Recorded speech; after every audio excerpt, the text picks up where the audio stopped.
Қайырлы күн оқушылар, бүгін мен сіздермен математика 4-ші сыныптың 94-ші сабағын есептерін шығарып көрсетемін. Каналыма тіркеліп лайк басып кетіңіздер. Пікірлердің ақиқаттығы және жалғандығы. Өрт кезіндегі іс-әрекеттер. Математикалық мазмұндағы пікірлер құрастырып, олардың ақиқаттығын, жалғандығын анықтайсың дейді. Жақсы, келесі.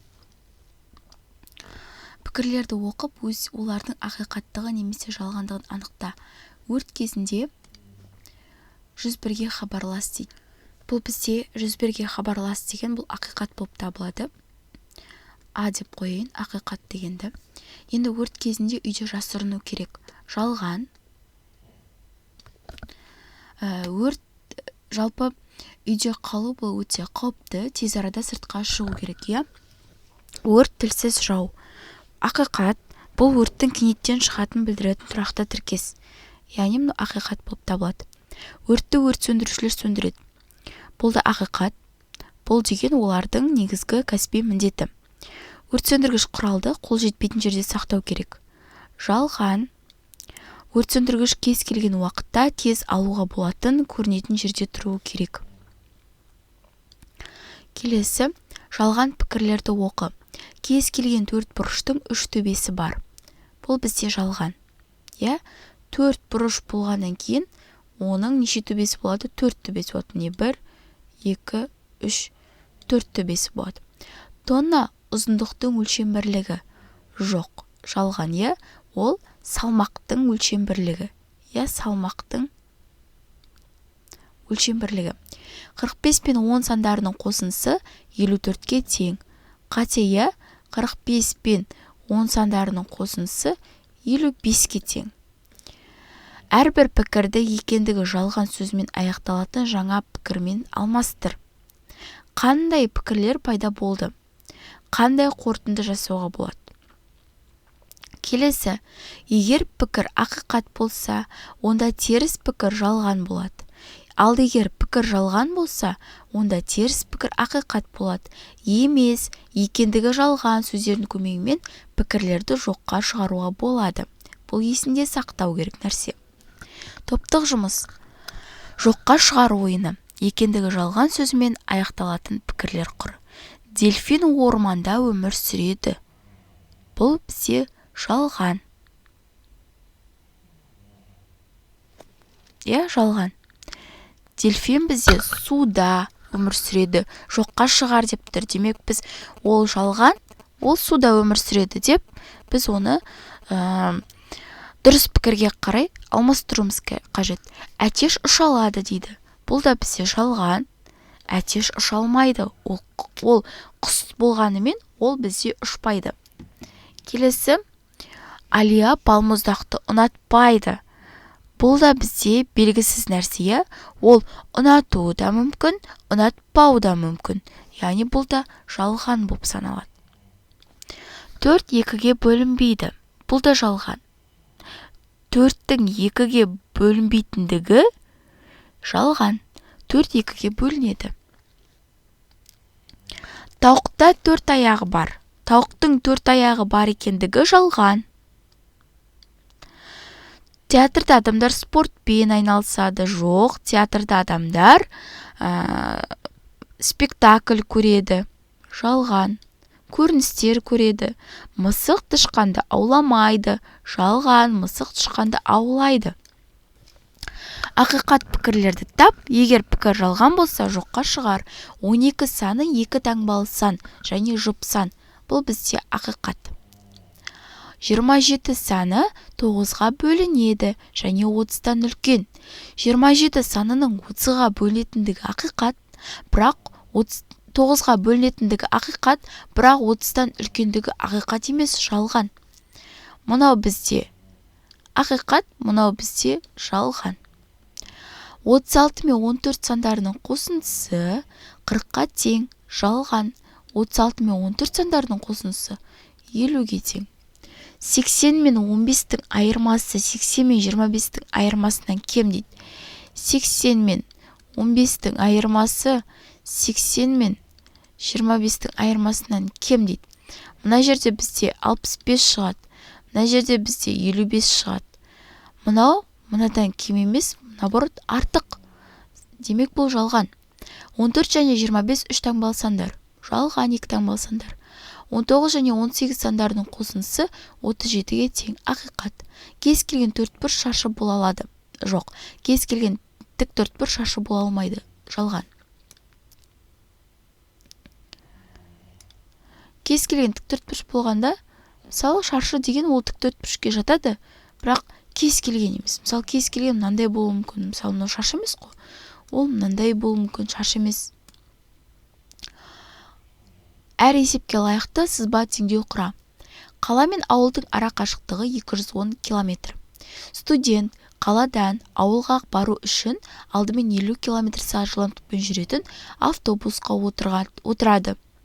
Қалған 60 км жолды жол жөнекей кездескен машинамен жүрді. Студент автобуспен неше сағат жүрді? Так.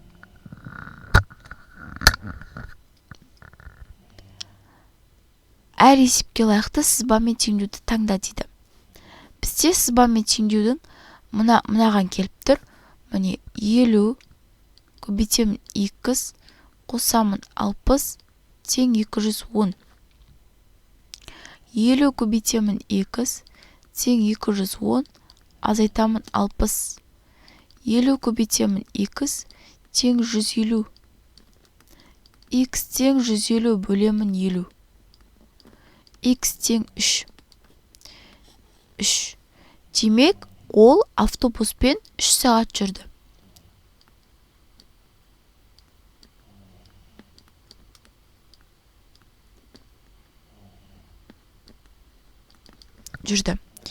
Қала мен ауылдың ара қашықтығы 210 км.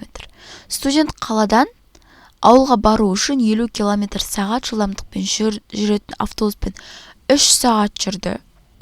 Қалған жолды жол жөнекей кездескен машинамен жүрді. Студент машинамен қандай жылдамдықпен жүрді? Так, мынаның сызбасы мынау, мынаның сызбасы мынау. Енді мына екеуінің қайсысы екенін таңдаймыз. Ол 3 сағат автобуспен жүрді және қандай да бір километр жолды жаңағы машинамен жүрді. Онда бұл мынаған тең. Сонда 50 көбейтемін 3 қосамын x тең 210. 50 көбейту 3 бізде 150 қосамын x тең 210. X-ті табу үшін 210-нан 150-ді азайтам. X тең 60. 60 километр машинамен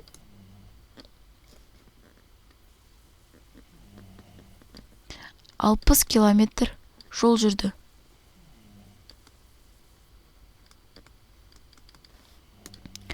Келесі, табиғат зерттеушілеріне көбінесе әртүрлі есептерді жиі шығаруға тура келеді. Оларға көмектес, есептерді шығар, өрнектерді жаз. Инелі қанатын секундына 1600 рет қағады. Ол 1 минутта қанатын неше рет қағады? Так, 1 минутта 60 секунд бар. Солай ма? Енді ол 1 секундта 1600 рет қағатын болса, онда ол 1 минутта неше рет қағады? Так, бұл ады. 1600-ді 60-қа көбейтем. 9600 рет қағады. 9600 рет қағады екен. Келесі Б. Сона 3 сағатта 27 километр жерді ұшып өтеді, оның жылдамдығын тап. 27-ні біз 3-ке бөлеміз.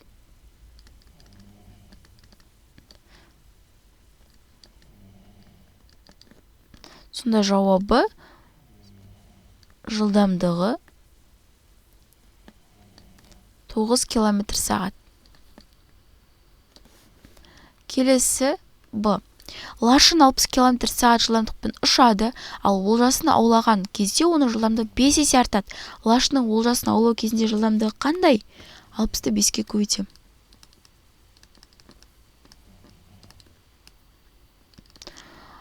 Олжасын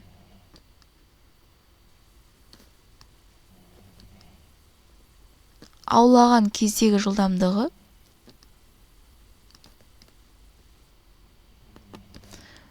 300 км/сағат.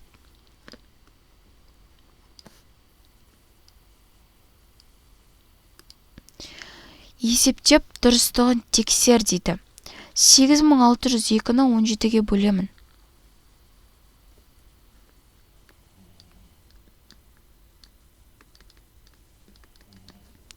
506 болады.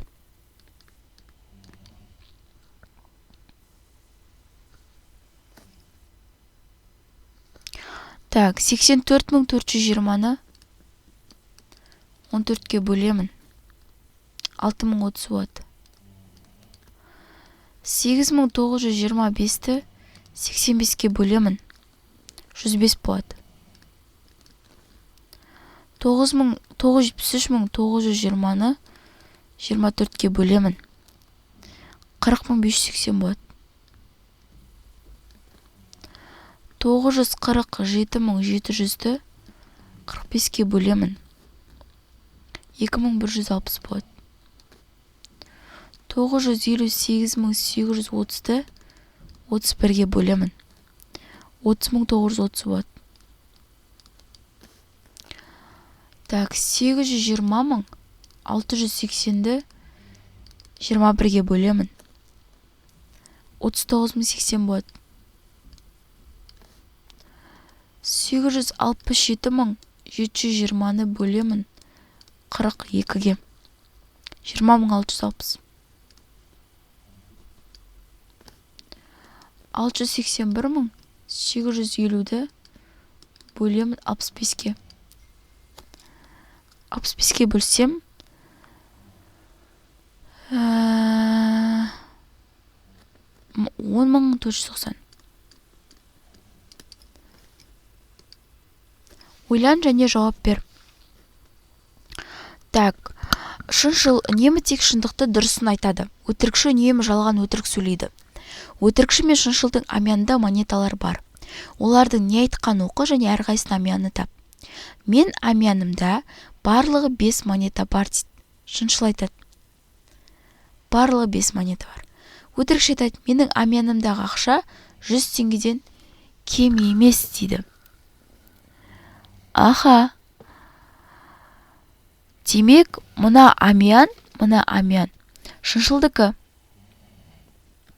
Неге? Өйткені шыншыл тек дұрыс айтады. Өйткені 5 монета бар. Міне 1, 2, 3, 4, 5 монета.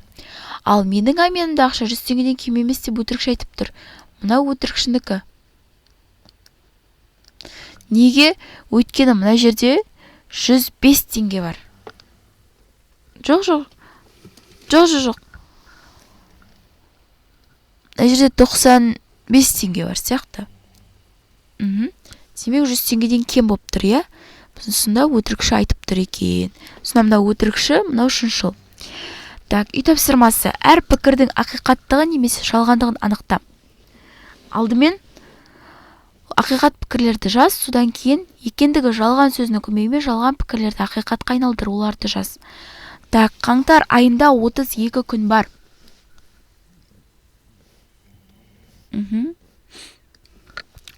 Так, бұл бізде жалған, я?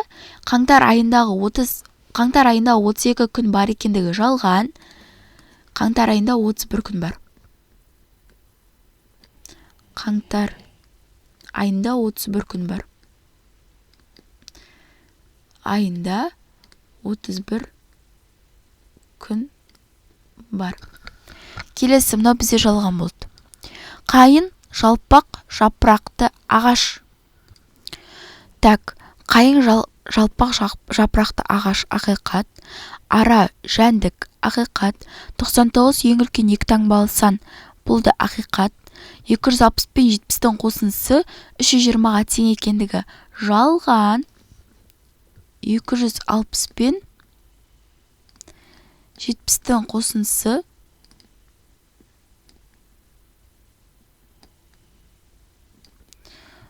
330-ға тең. Кит балық дейді. Кит балық. Так, бұл жалған. Киттің балық екендігі жалған. Кит сүтқоректі жануар. Кит сүтқоректі жануар.